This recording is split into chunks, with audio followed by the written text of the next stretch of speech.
Welcome, everyone, to Making Waves, the ShipRocked podcast. This is episode 30. My name is Justin. I'm here with my host, Chad. Say Hello. hey, Chad. There Hi. we go. And tonight, guys, is a real special one for us because now we're going to get a little bit more of the inner workings of how ShipRocked works and with one of the people who's super essential to what it is what we do and how he captures the experience for you guys. And then, we can relive it for the year after until we go on the next cruise. So please, without further ado, welcome Chris Bradshaw. Hey, Chris. Hey, how are you? We're doing well, man. You know what? This is really, we're actually really stoked about this one because a lot of people just don't know all the chaos that goes on behind the scenes. So hopefully we can kind of enlighten them a little bit. They see us, but they just never know what's going on. Anyway, Chris, briefly, I'll explain to people what you do. You are the video and photography, basically, call me director, manager, whatever you want to call it. Yeah, sure. You head up our video and photography department for the cruise, and you and your team basically shoot this entire thing from morning to night. 18 to 20-hour work days are not uncommon, and then we get to basically live through your photos and obviously your videos, and then the short films we show during the next 12 months to get us ready for the next cruise and just keep people excited and stoked about it. So it's really a pleasure because we have a lot of questions for you, man. And dare I say that, Chris, I think that you single-handedly have brought sexy back as well, because I haven't seen you in a long time. And, on top of that long list of awesomeness, the sexiness is also there. Yes, because I need to explain this because what Chad's talking about is that eventually this video will be available for public viewing. Is Chris's hair is like basically if angel wings were painted the color of honey. That's basically what Chris's hair is. Very Thor-like. I mean, I got a shit ton of hair, but I'm in Jealousville right now. So this is oh Jesus. I don't even want to look at you anymore. I'm looking at the fucking wall. I think the only person that's jealous is me. Or only people that should be jealous are Al and I. And I don't know if you know this or not, but for the first time, 30 episodes in, and we have the captain on the show too. So it's a real yes, welcome everyone. I didn't want to bring that up just yet, but yes, Alan, thank you so much for being part of this. I had heard of this amazing person named Chris Bradshaw, and my interest was piqued, and so I wanted to come on here. And he's straight from Valhalla. I love, geez, this kindness and attention. I love it. I wanted to come on this one because Chris is truly an integral part of our team, part of our Ascor family, and does just ridiculous great work for us and the amount of hours that he and his team put in. And so, yeah, I figured I would show my face for this one. Cool. Yeah. Thank you. Well, Chris, I think the way to start, man, is you're working on, I guess this can be your 10th year coming up in 2022. And when you got started, let me ask you, when you first got started and you came on board and you were somewhat, I don't know I can't remember if you had a team or not, or if it was just kind of you. Yeah. Well, when I came on, just for photo. Yeah. So when you came on, when you got on, and we went to a bigger boat at that point, we became a full size, we were a full size ship at that point and everything. Were you kind of going, what did I get myself into? No. Well, we were still a half. Oh, were we a half? Okay. 2011. Hey, that's my old mind. Yeah, so right. I apologize. That's all right. No, I get it. Sometimes years morph together and you got to sort them out. Okay, we were still a half. Okay, very good. Yeah, we were still a half, but I mean, I was not familiar. I had been shooting shows. I was shooting concerts for a daily newspaper for, I don't know, a year and a half at that point. And really I had heard of a rock cruise, like that it existed, but I had no idea what it would be like. Yeah. And when I've thought about it, that first one, which is 2011, that was in some ways the easiest one because I had no idea what was going to happen. I just brought all my gear, showed up, and just never stopped moving. And I did not get a lot of sleep at all. I mean, my evil plan was, let me come on, I'll bust my ass, and hopefully get asked back. That was the plan. So, but the first one, I had no idea what was like. I was just running around, and there's this happening, then that happening, and because I had no idea what to expect, it was a wild time. It was so different. Yeah. But it was a little bit of a baptism by fire for you too, because I mean, you really did get thrust into it that first year, and you know, I will say this, yeah, you know, I think of Chris as the oh crap, now I'm old and I'm totally spacing the name. What's the John Wick? He's the John Wick of photographers. It's like Wick's got like guns and knives and things stashed all over his body. Same body count. And when Chris shows up, he has this entire full body like bat suit utility belt thing going on with like cameras and lights and meters, and I mean, I don't know how he walks around with he might as well be in the military carrying like a 150-pound rucksack or something. Gosh, I mean, so he's that not only reminds me of Inspector Deck. Yeah, he's not only racing around the ship, taking pictures and video, and bumping into Shiprockers all along the way. Which I'm so sorry, Shiprockers. Lugging all of this stuff around all at once. But yeah, no, I mean, you were amazing that first year, and the quality of your pictures was such that I wasn't even about to not ask you back. And and I love I love that it's grown into into video as well. Oh yeah. So that's what I'm sorry, Alan. I was gonna bring up, and now let's come 10 years forward, and you've got a team. But that having a team hasn't slowed down be able to give you a chance to breathe, that you guys go just as hard as when you were just kind of a one-man show, because there's just so much to navigate, because the ship itself, you're navigating that, which I want to get to here shortly, on how the hell you get from end to end in about 90 seconds. I've timed you one time. Tunnels. And I'm curious with your team, when you get your team that are shooting basically photo, video, and then editing afterwards, after it's all said and done, you're on tour, you got to get in your bay and start editing. How do you go about assigning who's going to do what? On the ship? On the ship. As far as like daily, okay. Yeah, like, hey, who's going to go do this? And how do you know what to cover? Okay, so what help? We usually meet up before ShipRocked and talk about new ideas. So no matter when we're starting, it's like, okay, so let's go over last year. What did we learn from that? What new ideas do we have to bring to this ShipRocked? And we'll get usually what I do, because we have fortunate to have that big production office where we all have our computers and we have our meetings and things like that.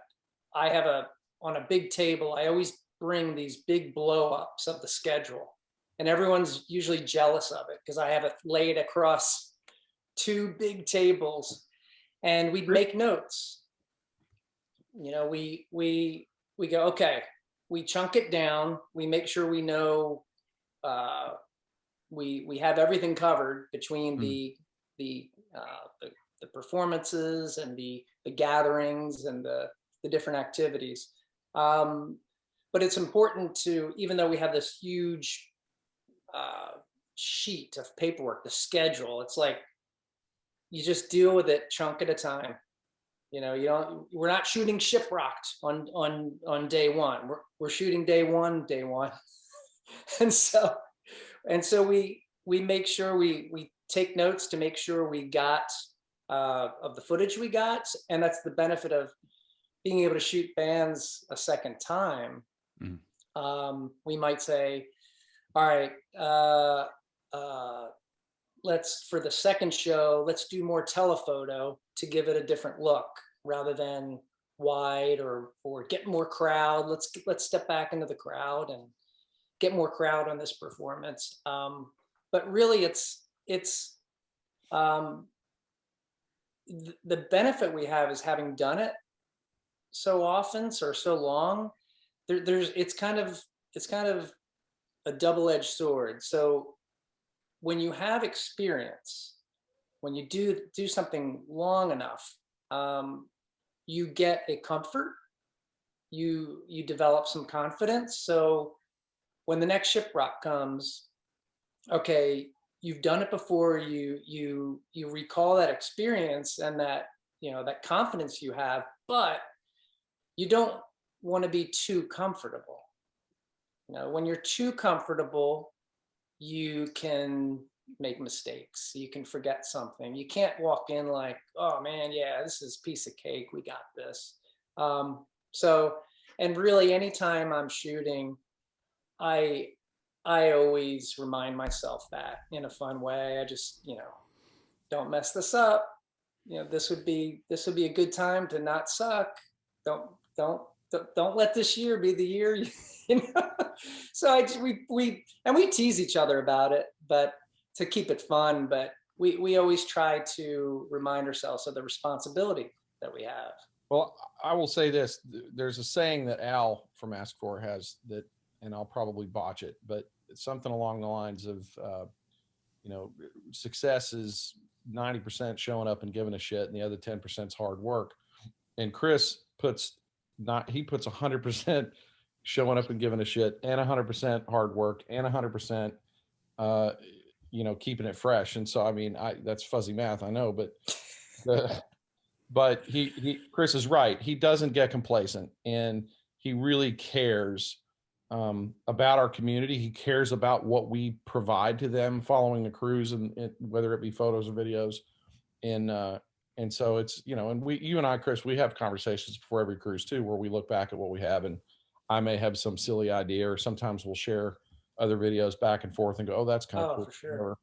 But he really does care about this cruise, about our community of guests, about the quality of his work. And so, I mean, and I will say, as far as his work area goes, yes, everyone is jealous of the photo video table, because when we're in the production office, he has his world set up before anybody else, long before even our side of things is set up. And he's got everything's labeled. He's got signs on the front of the tables.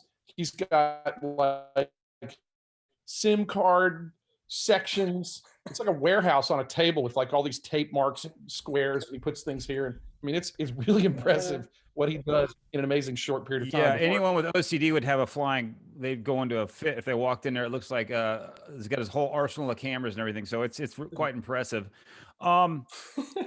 Really, it always cracks me up. Well, I think that's a testament to how much he cares. Absolutely, he's really organized. What I love about Chris, there's a lot of Chris and I talk through the year, and so we're always just giving each other a call. But I'm so amused by Chris. We're jumping around in this conversation, but I'm always amused by Chris when I see him running around the ship, doing photo, doing video, whatever, and then we'll have like one of our excursions, like a pool party or whatever. And I'm walking up the pool, and all of a sudden he just kind of emerges out of the deep in his like wetsuit and stuff. I'm like, oh, he's down there too, huh? Have you ever seen the movie Mr. Deeds? That reminds me. Yeah. John Turturro's part sneaky. Yeah. Don't underestimate the sneakiness. Yeah. You totally 100% on the nose. I'm gonna let you finish, Justin, but I had to make a note of it. That's funny. No. Listen, man, Chris hustles harder, so it's crazy. But his whole team is that way too. They all kind of work off that same mindset that everybody, the whole team works in that kind of demeanor. And I think that's what they want to do. They've kind of picked this influence up from Chris on how much this means to not only us and to Alan and Ask4, but to the Shiprockers when they get home and they start seeing these photos and videos going, holy shit, how did they get, I get conversations all the time like, how did he get that shot? I'm like, don't ask me how he got it, because I know there's multiple arms going on and a lot of people shooting, but I'm like, he got a shot of on his way to shoot a band and do video, but he also got a whole shot of like 20 Shiprockers doing different activities at that one time within a 30-second span. I'm like going head on a swivel stuff.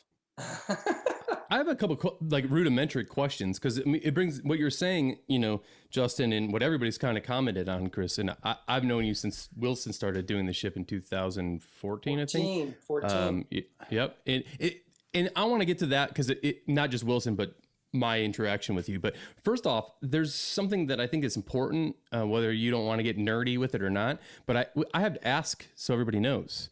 what drew you of all the art forms, or just in general, how did you get photography as the bug that you wanted to, or the itch you wanted to scratch? And why did you decide, what made you decide to keep moving forward once the art became commerce as well for yourself? Wow.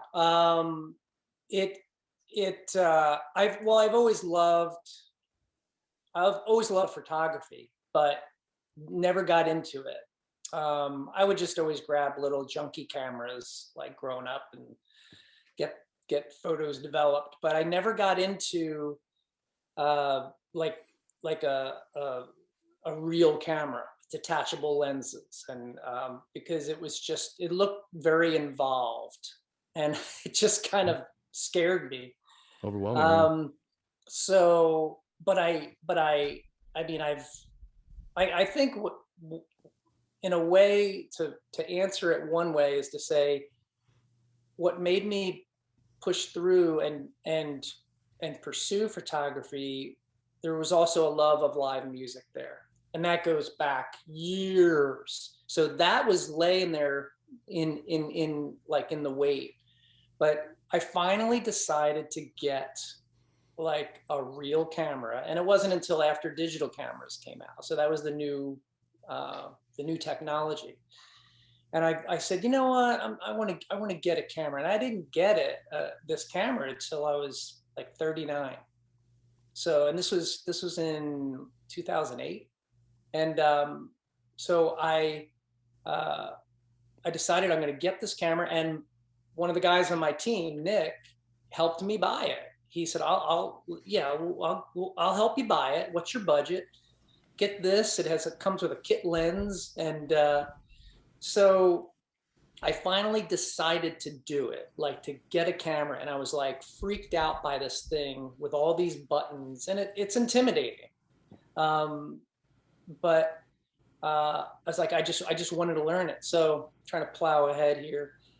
I remember Nick told me, because at the time I was just shooting outdoor stuff. I was walking around shooting, whether it be a sunset or birds or anything outside at the beach or something. And he had told me, leave your settings on this ISO which is speed of about 200, and just leave this setting on aperture priority at about a 5.6. This is nerdy stuff, but basically he just said, leave it there, you'll be fine. But he told me that while we were out shooting outdoors one day. And, but I didn't realize, like, you got to change that constantly depending on light. Wasn't even thinking about that. And I get this idea because a friend of mine had this club in Fort Myers that national bands would come to. And I just thought to myself, that would be cool. Let me go try and shoot a band. And so I showed up with my camera and got in and started taking photos. And I kept looking down. I'm like, this looks terrible. And I'm just trying. It was a terrible experience. And like every now, I don't know how many photos I took, but every now and then I might get something that looked maybe okay, but it was basically, they were all blurry. And so I was just really disappointed. And I thought I bought the wrong camera. So I talked to Nick the next day, who knew I was going to shoot this band. He goes, "Hey man, how'd that go?" I go, "Not good, man." He goes, "Whoa, what happened?" I go, "What's up with this camera that you told me to buy?" Well, what happened? I'm like, "It's all streaky and blurry, and it sucks."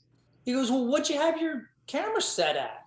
I'm like, "What are you talking about?" He goes, "Your camera settings, your shutter speed, your ISO." I'm like, "I had it where you told me to put it. ISO 200, aperture priority 5.6. So basically, the camera was set to broad daylight, and at an aperture, the shutter would just stay open long enough to get enough light in, and then it would close. And it was just horrendous. And he starts laughing his ass off. He's like, dude, it's not the camera, it's you. And so kind of a little long-winded story of that happened, and I was pissed, and I was determined to learn what I had to do better. And so we went over some settings, and I'm like, when's the next show? And it wasn't for like another month or something. So it took a while, but every time I kept going back to this club, I just, I'd make a little progress, which would make me get excited about trying to do even better. And so, back then it was just, I just wanted a nice, clean, decently lit shot. The whole rabbit hole of different lenses and composure and shot anticipation, that was something that just would come, later on. But that's where it started. And but once I got going with it, I didn't want to stop. Can I ask you a question before we keep going on this part? Because it sounds to me like by trial and error and your own perseverance, you decided that the art that you found, that you fell in love with visually, perfecting your version of it is what drove you to continue to do what you do. But subsequently, probably free concert tickets were also pretty nice once you were able to get that clean shot. And you're like, this is what I'm going to do because I saved some money. And hey, and then somebody just for free concert tickets. Literally all my friends from Ray, who's been on the ship, to Joe Gall, Camera Jesus, that are all work in this area. They all started doing exactly what you're doing. And it's kind of like the driver, right? Your love and obsession for some sort of other art form mixed with the multimedia. But that brings me up to a question I wanted to ask, because you said it right when you started. It's like, hey, how do you get your shit together? Justin asked, like before the ship starts, and you have a day where you get together and you talk about what happened last cruise and what you want to achieve this cruise. And every year, especially in your field, there's new tech, right? That comes out that just blows the fucking last year's tech. So is this something that like you're trying, and being on a ship and applying things like drones, not just to mention the laws that go along with things like that, but also the amount of money that you invest in lenses and So when you guys sit down, are you guys discussing how you're going to utilize in those conversations new tech, and what's some of your current favorites right now in that new tech area? We talk. We have a variety of gear. We all do. We all pretty much are fans of using whatever gets the job done. Some of us have Canon cameras. Sony's are awesome. As far as their the video capabilities, I have Sony as well. We pretty much just bring everything we have. Or what's possible. Especially if we're flying. So you have to have some boundaries as to like what's necessary. And we've got one of our guys, Patrick, shoots with a red camera. We keep current with our gear, but I also use some cameras that I've had for 5 years, just because they work. They still work, and it's just and that's kind of where a long time ago I got in the habit of having multiple cameras that Alan was referring to, but it was so you can have a different lens on a different body. You're not switching on the fly. You just have it there. It's ready to go. You can go wide, you can go tight. You just have everything at your disposal. But after I've had the same team for a few years now, so we pretty much got our gear kind of game down as far as what we know we need. What works, yeah. Yeah, and we just like to we like to mix it up. Like we have some times when we'll throw one of our cameras on a steady cam and so we have some nice smooth footage to go with the raucous bouncy footage. And well, it's cool to hear those trends. I just like to hear if your plans are. Like, are you going to use one of those Ricoh 360 cameras and get like the whole entire, that sort of shit that comes out every year? You're just like, wow. That's funny you mentioned. We did a 360 this year. Yeah, so we brought that and made a couple clips. It was the GoPro Max, the 360. Oh yeah. And we use it, and that's one of those looks where it's just fun to use every now and then. Just a real quick little drop it in there and and then go back to like kind of normal footage. Not Chris, something Chris and I talk before each cruise, like we'll watch other concert festival recap videos, or we've even watched other cruise videos too. And there's always some silly effect or editing or whatever that goes on. And I think Chris and I are in agreement that a lot of times, well, it's like anything, you get too kitschy, or if you get too gimmicky, it like we've seen videos where it's just like all slow-mo all the time. And I sit there and I think, well, you're missing so much amazing footage by just having a handful of clips, like all really slow through the whole thing, which is great. But so I love how Chris mixes it up with the tricks and the editing and everything else. Chris, you mentioned several times the team. I know it's grown over the years, but I mean, how many are we now on team video photo? This year we were 6.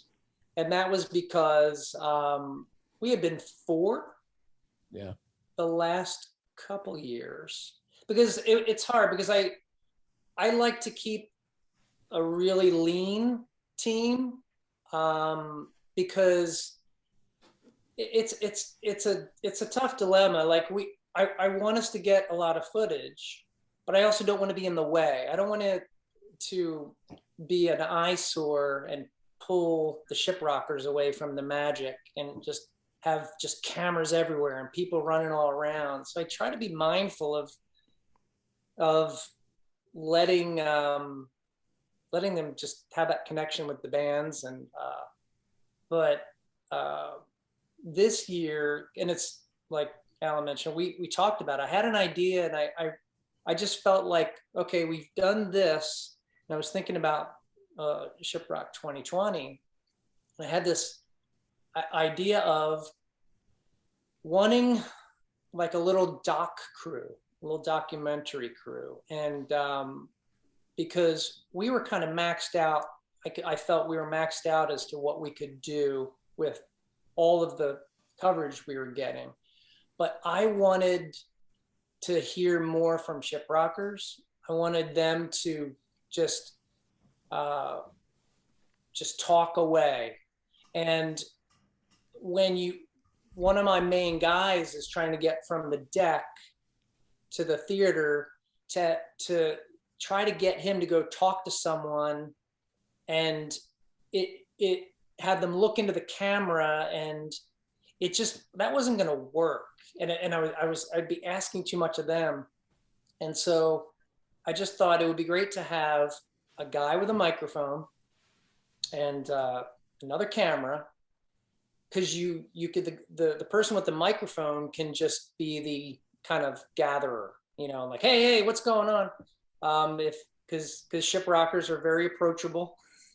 If you're walking down that promenade and there's always something happening. And so unfortunately, Alan was like, yeah, that sounds cool. Let's try that. Yeah, we had talked about that for a while. I mean, I think we had done it a little bit in the past, but it was one thing that I felt like it's one thing to cover live concerts. Mm-hmm. I mean, how many, and again, no dissing concert photographers, but how many of those up from the pit shots can you see? And one thing you and I have always talked about is really trying to make sure that both in photo and video that we showcase what the cruise is really about, which is the guests and the vacation aspect of it. Yes, it's a music festival. Yes, there's that music part of it, and that's, I mean, obviously that's a big, huge part of it, but it's also a vacation. It's also a family gathering. And, you know, so I've always wanted to make sure we had that. And I'm glad that, you know, Chris agreed that, approached me about this idea, because it's something that we had done a little bit of in the past, but yeah, felt like, and it worked. I mean, there were some things that we adjusted on the fly. Like we looked at some footage, we're like, you know, but that's part of it.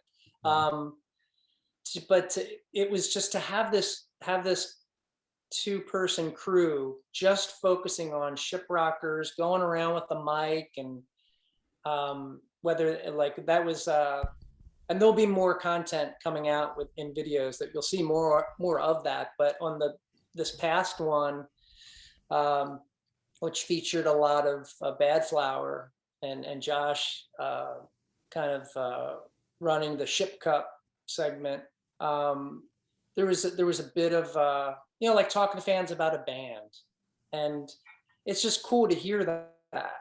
And we would talk about, hey, wouldn't it be cool if like talk about one of the things that didn't turn out great, like it's probably would be funny to hear. I said, you know, it'd be cool. What if you go out on the deck during one of the, you know, the big shows? I said, don't interrupt a fan watching the band. Never do that. But if in between songs, if you can kind of get their attention, maybe run over and just kind of get a quick, you know, review of the show, or go over and go, hey, man. And so I was talking with them, and I said, wouldn't it be cool if like a song ends and you run over to a fan and you're like, hey, who is this on stage right now? And they go, Alter Bridge, yeah, and then cut, and the next song starts. Like, we're like, that would be so cool. They're like, yeah, let's try that. And so they come back to the production office later that night, go, oh, dude, you gotta see this footage.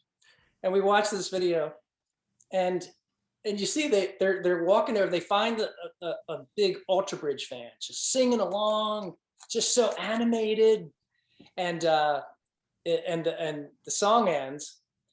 And our guy goes over and goes, hey, man. And the guy's like, who's on stage right now? And he hands him the microphone, and he points the microphone to, he's like, what? Who's on stage right now? And he goes, and he points to this jumbo LED screen that says Alter Bridge. He's like, Alter Bridge? He goes, all right, man, cool, have a good time. See ya. Big gulps, eh? See you later. We're just laughing. We're just laughing our asses off, because it's like, all right, maybe we might need to refine that idea a little. Chris, I tell you, it's funny. Alan mentioned that really at the end of the day, this is about the Shiprockers. And when we go into socials and we post some of your photos or videos, and if it's Shiprocker centric, that gets the most hits. That gets the most love. They love seeing the artist ones, but when they see themselves or their friends or their community, that's when they get really stoked and hyped about it. Because really at the end of the day, they want to see themselves having a great time. And that's what we're here to provide. One of the things I'm always impressed with is the work you guys do in post. And I don't want to get too nerdy, but the way you guys are able to sync some things. There's one that stands out. When we had Stone Sour, you had a scene where Corey was getting ready to go on a song, and you guys nailed it, because we're playing a Stone Sour song as the bed. And he pops this collar at the same time as the song, kind of like there's a little moment, and when the guitar riff hits and he pops the collar, I'm going, that was nails. Whoever edited that scene, I was like, that right there is magic. And that's really, really hard to do.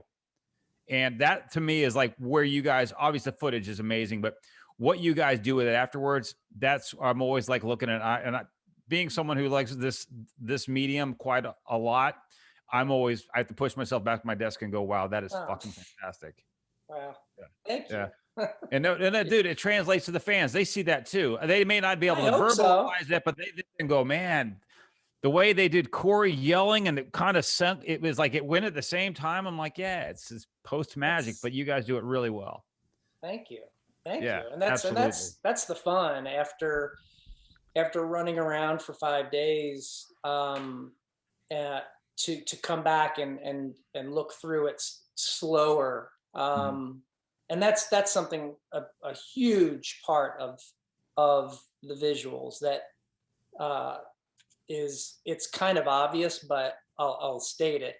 We are very fortunate to have such great subjects. I mean, so shooting this photo and video, we've got the Shiprockers, we've got the artists performing, we've got a cool venue. It's a fun vibe.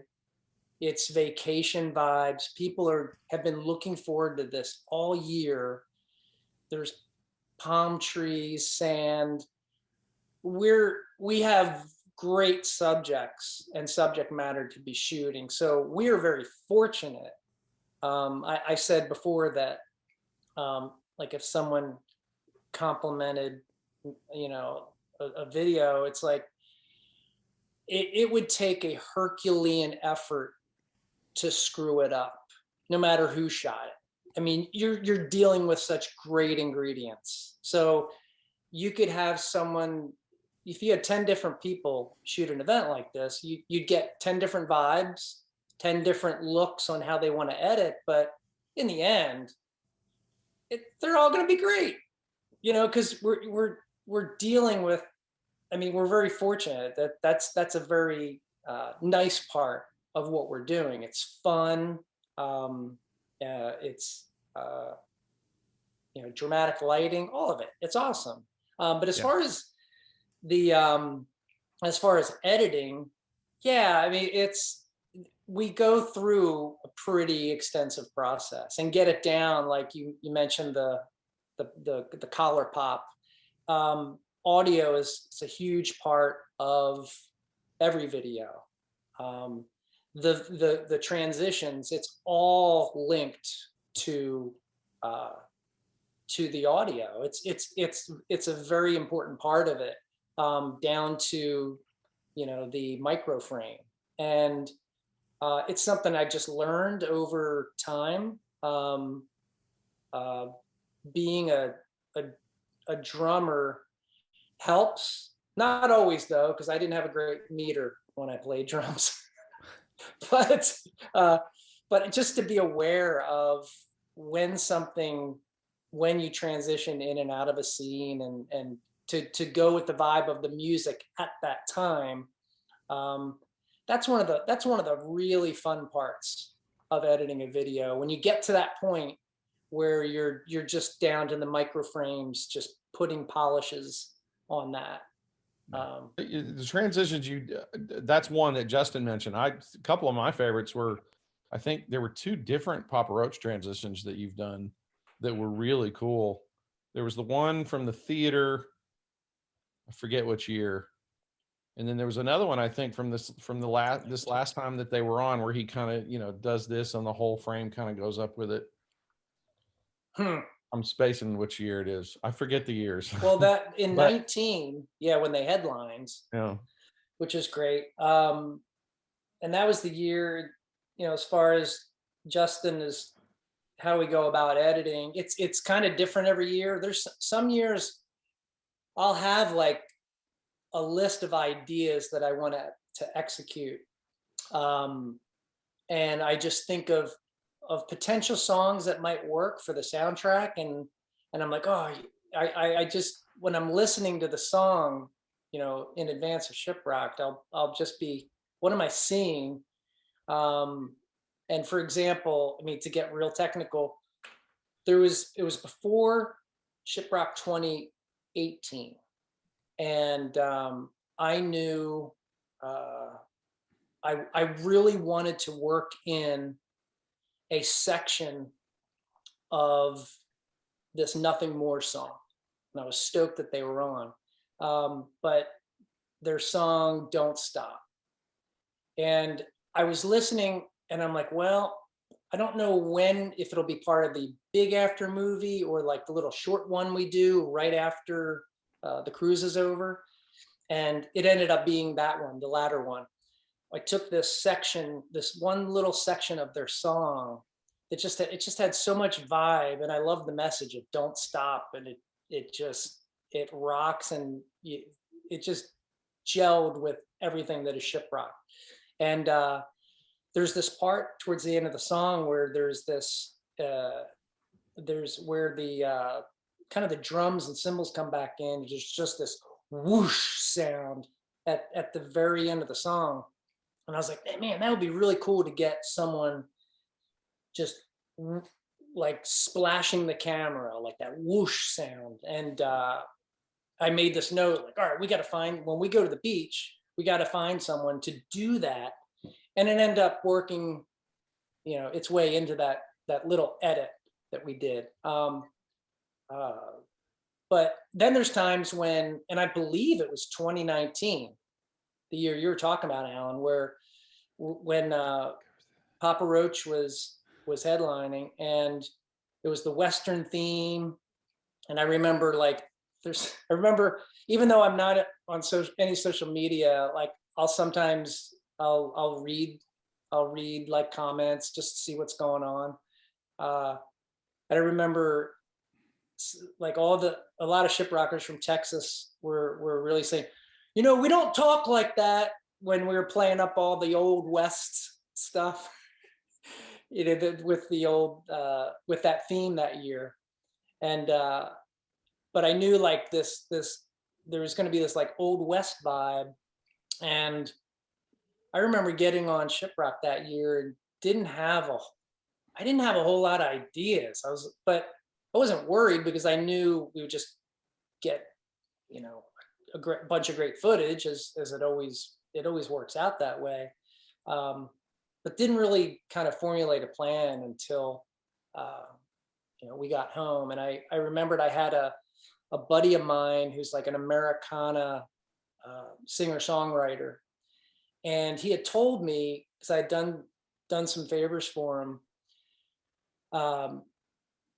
visual with visuals, and he said, man, if you ever need any music, just tell me. I'll be happy to do something for it. Let me help you in some way. And I was editing one day. I'm like, oh my gosh, I got this idea. And I took that the Papa Roach song, Who Do You Trust? It starts out real soft. Down, down, down, down, down, down. And so I kept listening to that song and how we would start the video. And then I was like, wait, it's a Western theme. I was like, I called him. I said, I got something I need you to do. And I came over to his little home studio and I played him the riff, and I had him play that riff on a dobro. And so, he sat there and he's like, down, down, down, down, down, down. And so I remember running it by Alan. I was like, what do you think? What do you think? And I think the first version was really long. And you're like, well, like maybe shorten it up a little. Well, because it had the cool graphics, though. That was the thing. It was like, you had really great kind of zoom into this Western town. And it did feel like it dragged on a little bit too long, but it wasn't because of the dobro or anything else. It's just I'm always thinking about the fans watching it, and like they want to get to the meat. Yeah, they don't like. And I was like, wait, they'll wait. They don't like they don't like the foreplay. They want to just. But it worked out great. I love that intro. I think it's one of the better. It's one of those things that just worked out. It was fun. One of the better intros. Speaking of foreplay, you kind of brushed by it. You're a drummer. Well, hang on. Before we get to the drummer thing, I have to say one thing about editing. Okay. Oh, I'm sorry. Edit that out, Al. So you mentioned the editing, and one thing I think, and Chris hasn't mentioned this, they start editing on the ship. That's what's crazy to me, is that there's, and I don't know who it is on your team that's sitting there. My son, who does video editing, and I was telling him about it. It's like your guy sits there and he's just like, I mean, he edits so fast.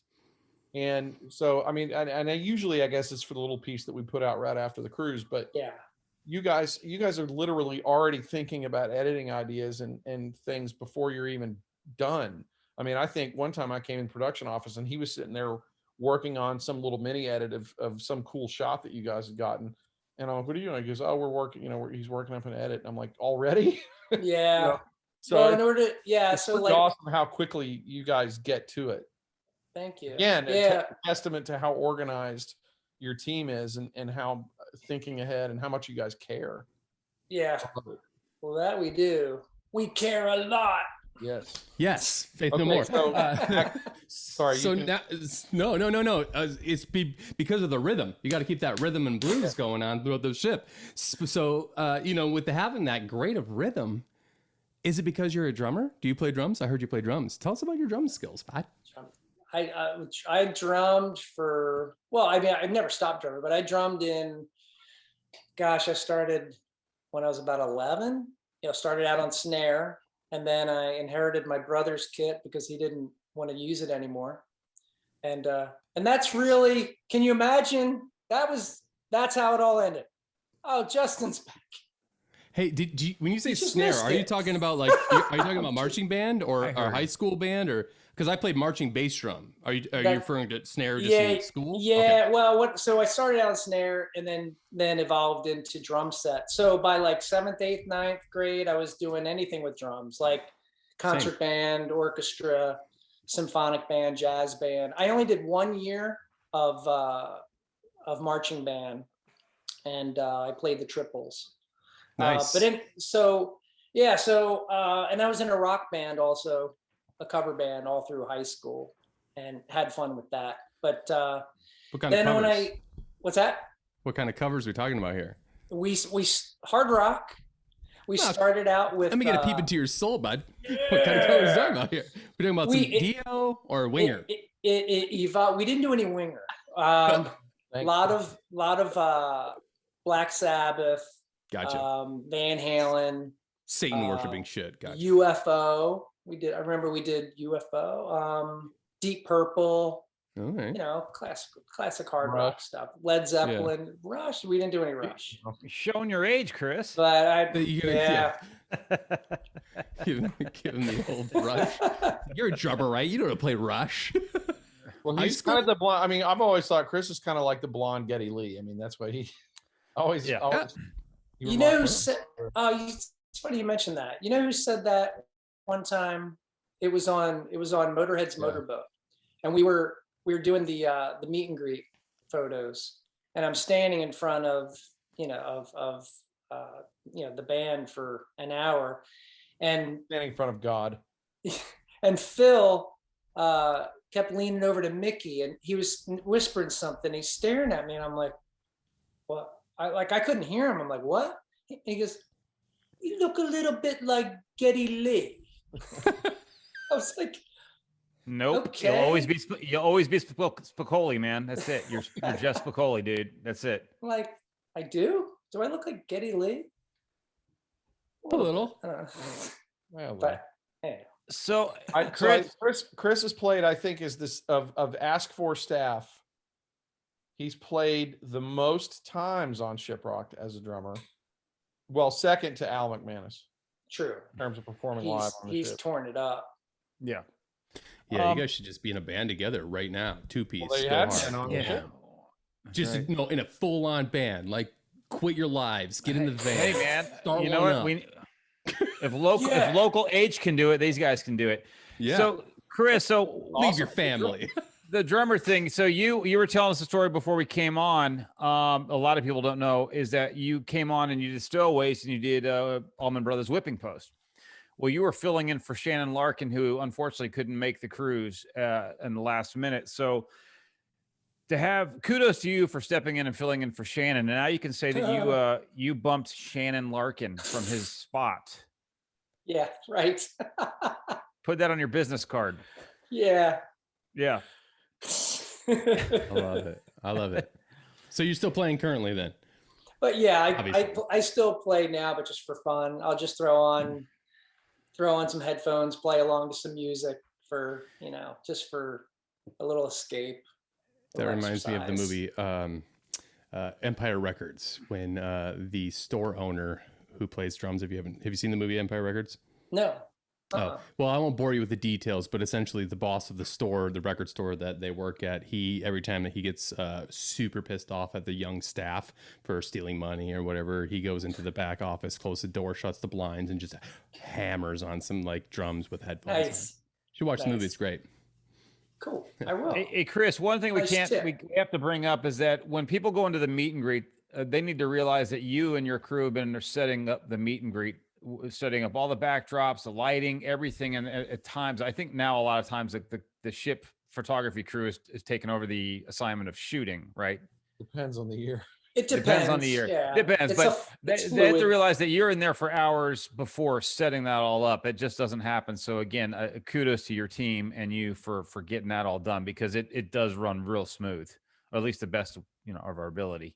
I think again, he does all this amazing photography and video work throughout the course of the ship, but then they have to go and shoot the meet and greets, which is, point and click. And yeah, that's just, I love it. Like Al just referred, it depends on the year. Sometimes that service is available, and because it's just like of this repetitive thing, they can handle it. It's what's that? It's what they do. Exactly. Yeah. So, but I've always enjoyed shooting the meet and greets. I would do that. It's fun. It's your most relaxed time for sure. It's so cool to watch people come in and meet the band they came there to see, and watch the interaction and cement that moment for them. That's always, and I know it means a lot to a lot of shiprockers. It's an important part of the cruise. Well, you touched on the word moment. That's really the meet and greets. I will tell you, statistically, we don't do a lot of guests in terms of, how many guests go through to do meet and greets and how many total guests are on the ship. And it changes from year to year in terms of the numbers. And sometimes the lines are too long and people won't do it. I wish we could do it with every single guest and every single artist, but with 24 bands and over 3,000 people, it's just not logistic. We could do meet and greets all day, every day, and probably make sure everybody got a picture with their favorite band. But that's not what the cruise is about. We offer it and we're happy to, but you do get to witness those moments where, those fans who were most excited and most wanting to go and to meet the artist and to have their picture made. And, we try to offer that too, so that they're not having a bum rush artist all day, through the course of the cruise. But it's, again, just getting back to the charm and to the whole thing about ShipRocked. It's about the fans. It's really about giving them the opportunity to have those moments, with the artists that they love and with each other. And so it's cool that you get to witness that. Yeah, so let me bring this up. We all see it in different places throughout the course of the cruise, each cruise, but you're really, it's under a microscope right there. So that's pretty cool. Yeah. So speaking of fans, Chris, you mentioned earlier, and Alan can chime on this too. Are they going to be expecting any more short films or clips that they're going to have from 2020? Oh yeah. Okay. Yep. We'll just kind of drop those during the year. Yes. Okay. All right. Great. Yeah, there's one coming here pretty quick. I think we had some footage that we were waiting on from a guest, I think, right? Yeah. Oh, okay. So Chris, now we're going to enter the part of the show, Walk the Plank, where Chad and I, and usually a fan will ask the third question, but this time we're going to give it to Alan to ask his own question. It's not related to anything we've been talking about. It's sometimes very esoteric. It makes you look into your soul, and that's what we want from you. So we're going to let Chad ask the first question. Wow. Hey, man. So question one, what is it that you complain about the most? Probably ask him. Ask him. Oh man, what do I complain about the most? Don't be shy. Sounds complainy already. Yeah, exactly. Question? Questions, man. These random questions. What do I complain about?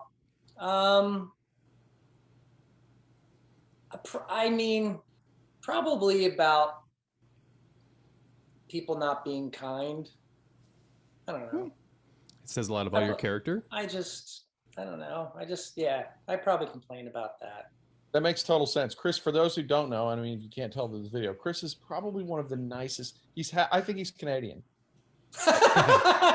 Really is one of the nicest people you'll ever meet. There's not a mean negative bone in his body. Every time I've ever sat down with Chris and shared time with Chris, he's pleasant, he's nice, he's Canadian. Thank you. Chris, you fuck, man, for real. Like, your whole energy is straight up fucking. You're awesome. Thank you, Chad. Thank you. Yeah. Good answer, by the way.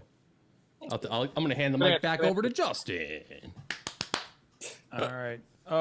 Chris. All right. How would you define integrity? Integrity. How would you define it? Without Google, right? No, let's get your DuckDuckGo version of it. Someone that has integrity. What's it mean to you? It doesn't have to be about what you think it is. It means loyalty, honesty,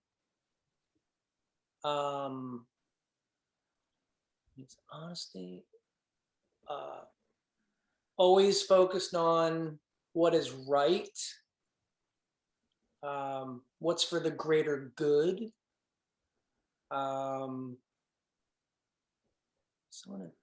Integrity. The answer is Chris Bradshaw. Yeah. Anyone who will point out that where there is a wrong being done, like that it should be I don't know, not stopped or attacked or anything, but I mean, just someone's always looking out for the greater good, honesty, loyal. Yeah, I like those. Okay. Chris, if I was to sum you up on integrity, there's many things about your character. I think it's delivering on what you promised. Well, thank you. And that obviously your work is one of the things. I mean, I don't think you overpromise, but you always overdeliver. So yeah, that's, to me, when I think about your work ethic, that's something I always think about. Yeah, Chris has one of the best work ethics of anybody I know, and I think that, I mean, like I said earlier, he cares. I mean, he shows up, he gives a shit, he wants to make sure it's right. You know, he will work. I mean, you and I have had many conversations during editing where we find, pick, and tune and whatever, and you it doesn't matter. You'll make it right. You know, you'll like, no, I want to go back and fix this one little thing. So it's, I mean, he really does care, and he really does work hard, and he's an amazing part of our family and part of our crew, and you know, not just with Shiprocked. I mean, he's worked with us on all of our cruises. He's worked all the Ask4 cruises. He's worked all the motorboat cruises and Ship Hop and our sports cruises that we've done. So he's you know, he's an incredible human being, and we're blessed to have him as part of our team. Wow. So do I get a question? You do. You get to make your own question. Thank you. I'm going to keep it cruise centric because I can't think of anything else. Because that's all I think about. But of all the cruises that we've done together, of the Shiprock cruises, motorboat, the sports cruises, what is your, and this may not be an easy thing to answer, and I don't think I've ever asked you this, but what is your most memorable moment? What is your all-time favorite? The thing that just immediately sticks out in your brain is, this was one of the coolest, best, most awesome, or maybe worst, I don't know. But what is the biggest, best memory you have of working on our events?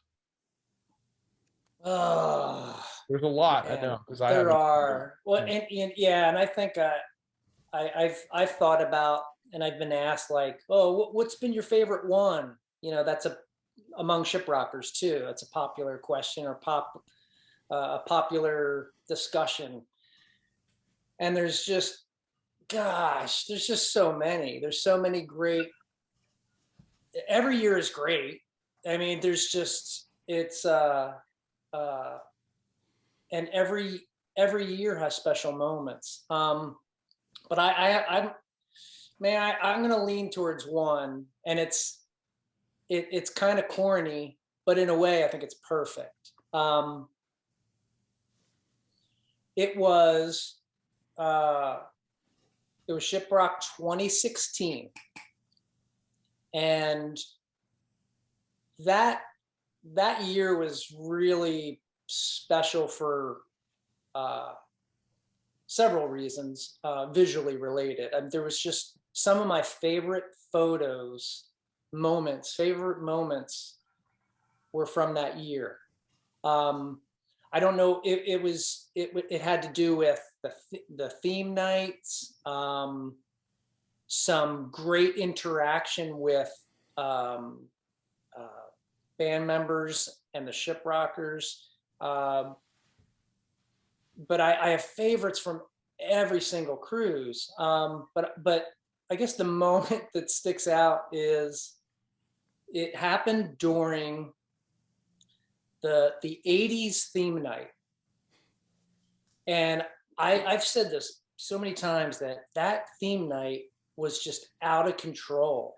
Yeah. And I don't know if it's just gotten bigger and funnier and better over the years, because you just, it just, everything magnifies when you're looking, the further you get from it. But there was that 80s band, Rubik's Cube. Yeah.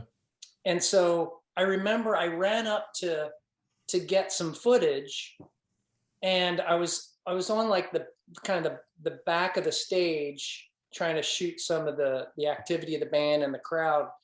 And I think RJ Hale had come up to play Hot for Teacher. Mm-hmm. And there's like a big Pillsbury Dough Boy inflatable in the back of the stage. Right. There was just, but anyhow, the moment was looking out into the deck crowd with all of these outfits. And there was Mork and Mindy, there was Alf, there was Cheech and Chong, mm-hmm. There was Strawberry Shortcake, there was a giant Smurf head. Oh, there were lots of Smurfs on that one. Oh my God. Some people were painted, and then some had like one dude had a giant Smurf head. I remember Wayne was dressed as Mr. T. Yeah. But anyhow, I'm looking out into the crowd, and there's like it in all my years shooting, there's been a couple moments when I forgot where I was, and I got lost in the moment. Yeah. With no bad intention, but I literally just forgot. But I was sneaking out on stage a bit, and this cover band was just all about having fun. They didn't care. We could just walk right out. And I just was drawn to the crowd. I wanted to get a quick wide shot of the entire crowd, just shooting out into the sea of just craziness, because they're jumping and singing along to the music. And so I kind of tiptoe out, and somewhere along that way, I forgot where I was. And I went downstage center, and I'm standing there, and I'm looking through my camera, taking a photo, and I'm just staring, just smiling, like, oh my gosh. And I take another one, and I'm just like, I was just lost. And band behind you. And next thing you know, there's someone next to me singing, and I'm like, what are you doing? What are you? And it dawned on me, I'm like, oh, I'm standing front and center downstage while this band's performing, just looking at photos. And I was like, awesome though, because you got lost in the moment. That's great, man. I love that. Nobody cared. No, nobody cared, because everybody is lost in the moment. I love that, man. I could go off on a whole thing about passion and like artists being in the zone and fans being in the zone, and you were in the zone, and I love that.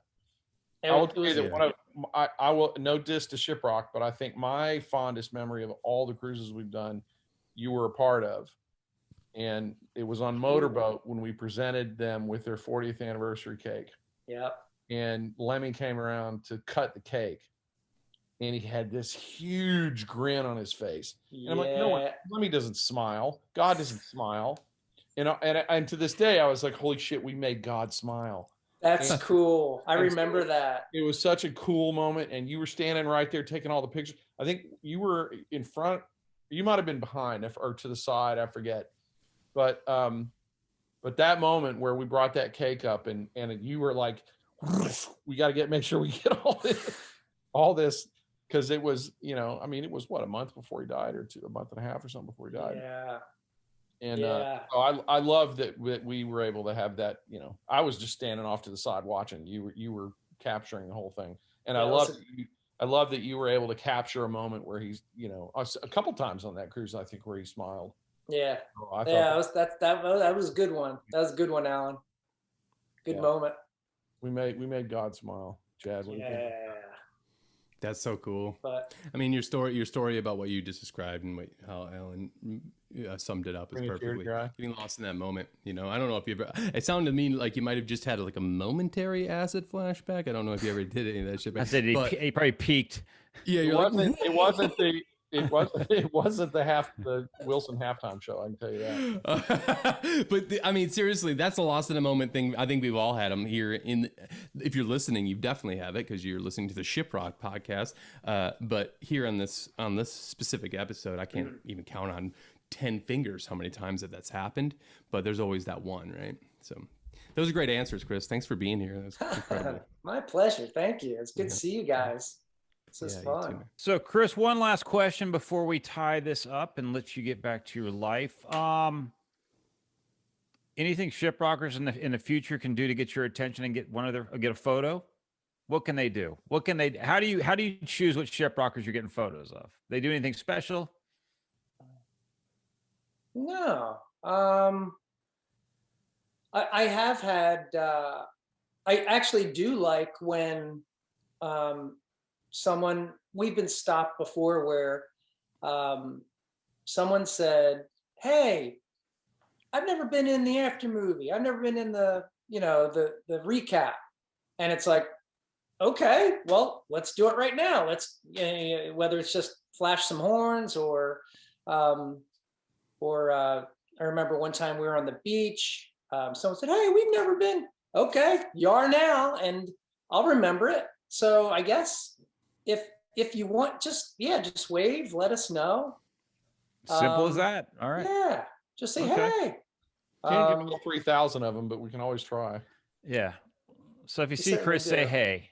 Yeah. So anyway, any last words, guys? Any last words, Alan? Anyone? Chad?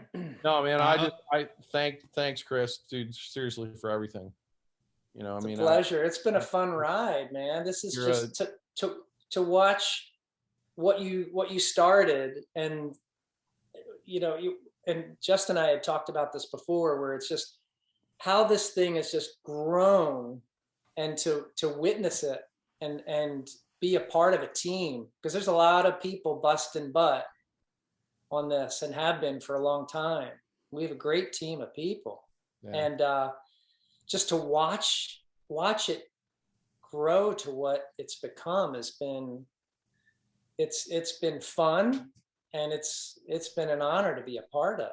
Yeah, it's been great. I appreciate the trust, Alan. I mean, oh, dude, I trust you implicitly. I mean, one of the things that's really great about our team, you especially, but everybody, is everybody enjoys what they do, even if they're just our temporary staff for the season or whatever. But here's the thing, it doesn't suck.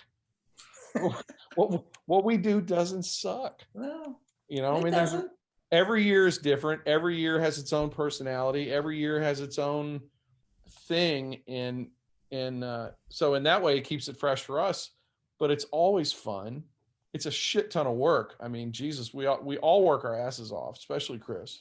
I was honestly, of all our crew, production, probably stage production works, as hard as Chris does, although I think Chris probably works harder. But he is he shows up and he gives a shit, and and he has fun doing it because none of this sucks. None of it sucks. Get to go on cruises and watch bands and go. If I can be so bold, I think you might have just came up with a new Making Waves theme. It doesn't suck. Making Waves, Shiprock podcast. Speaking of, guys, tonight's episode didn't suck. So thank you again, everyone, for checking us out. Make sure, guys, if you check out Making Waves, we're obviously part of the STM podcast family. Subscribe to us, and that way you never miss an episode. And tell all your friends about us. Let's keep growing this thing. Again, we want to thank Chris Bradshaw for joining us tonight, and we'll look forward to some of his other output coming up here, guys. We'll get some stuff out there for you. Keep everyone excited. Keep everyone engaged. For myself and Chad, and thank you, Alan, the captain, tonight for joining us. This was a really great surprise. We want to thank the rest of the staff here. We want to thank our producer, Al McManus, our engineer, Jen Zito, our coordinator, Heather Smith, as well, for making this thing happen weekly. Guys, real quick, cabins are still available, so go to shiprocked.com. Check out our cabin selection there, and you can also check out lineup soon. Lineup coming soon. You heard it from him. Also, check out the merch we have available for 2022. And Alan, are any of the Fuck 2020 shirts still available? I think so. All right. Well, check those out. We may be crossing out 2020 and putting 2020. No. Yeah, we can do that with some wait, hang on. Back up. Let me just say this. I'm not saying anything. There's no bad news. I'm just saying that. No, right. No, hey, we're cruising in 22. So I was like, what does it matter? Put some extra life to our Fuck 2020 shirt. We'll just put a slash through 20 or the 0 and put a 1. And don't forget, guys, next Thursday, the 11th at 8 p.m. Eastern time, it's going to be our Valentine's live stream of Drunk Spelling Bee. Get over to the official ShipRocked. It won't suck. Get over to the official ShipRocked Facebook page and look at the details there. Maybe you can still get in and become a contestant for this. It's going to be a lot of fun, and we want to send you off into the weekend of romance the right way, which is basically meaning your liver's hurting. That's really about it tonight, guys. Thanks so much again, and we'll be back next week with a new episode. And look for this to drop this coming Monday. So check it out. You guys tonight got an earful of how the video and photography team works. So thank you again, Chris, Chad, Alan. Have a great weekend, guys. Bye.